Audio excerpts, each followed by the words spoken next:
could be given another chance to apologize to doctors. Those of us, Mr. Speaker, what is your point of order, Senator Cherargei? Mr. Speaker, inasmuch I respect the ranking member, the Senator of Kakamega, Mr. Speaker, two points of orders. One, I don't need to apologize to anybody because my facts are unanswered. I said if there is a way we can have conversation about internship payments in this country. Number two, Mr. Speaker, I'm rising on Standing Order 101. Mr. Speaker, Standing Order 101 talks that you cannot talk about another member of parliament who is not. No senator shall impute improper motive to any other senator or to a member of the National Assembly, except upon a specific substantive motion of which at least 3 days' notice has been given, calling into question the conduct of that senator or member of National Assembly.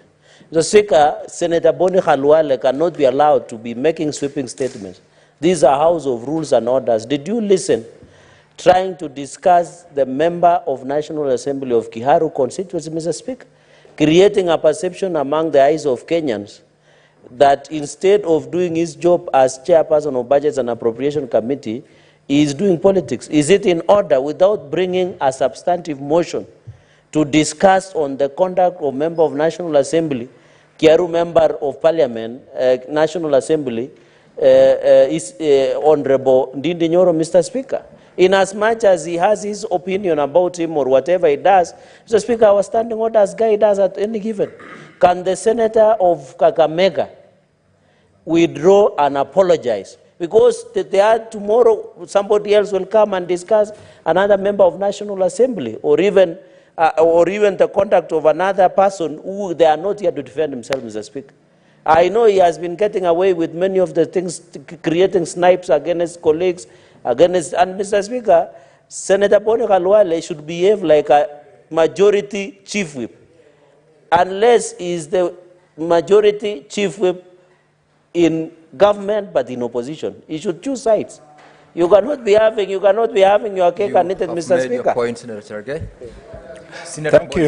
Thank you, Mr. Speaker. Mr. Speaker, it's just that the distinguished senator for Nandi came in at the tail end of my contribution.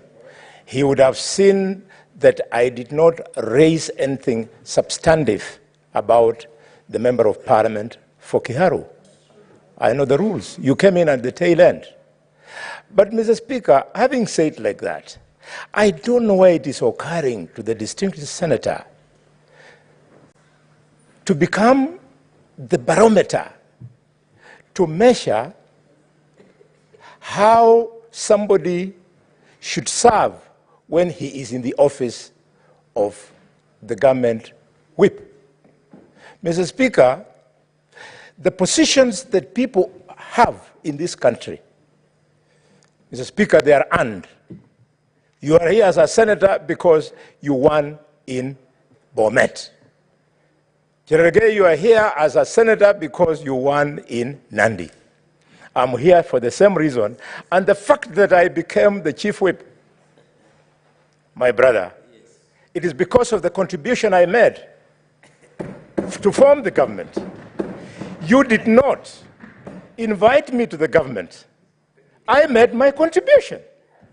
And therefore, if you think my contribution does not meet the position I hold today, then please kindly go and justify that you contributed more than me. I don't think there's a single vote you added to William Ruto because all the votes in Nandi, Ruto was going to get anyway.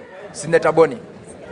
Mr. Speaker, sir, I conclude by telling my brother, for the very final time, if we must remind you, be reminded that for you to become the professional you are, it matched your IQ, intelligence quotient. And for those doctors who you're belittling to become doctors, it matched their intelligence quotient. And for your information, Mr. Speaker, Senator Bony, your IEQ, the IQ of a doctor Bony, Senator is Bony. above 140, Senator Bony. if you know what that means. Senator Bony Khalwalwe.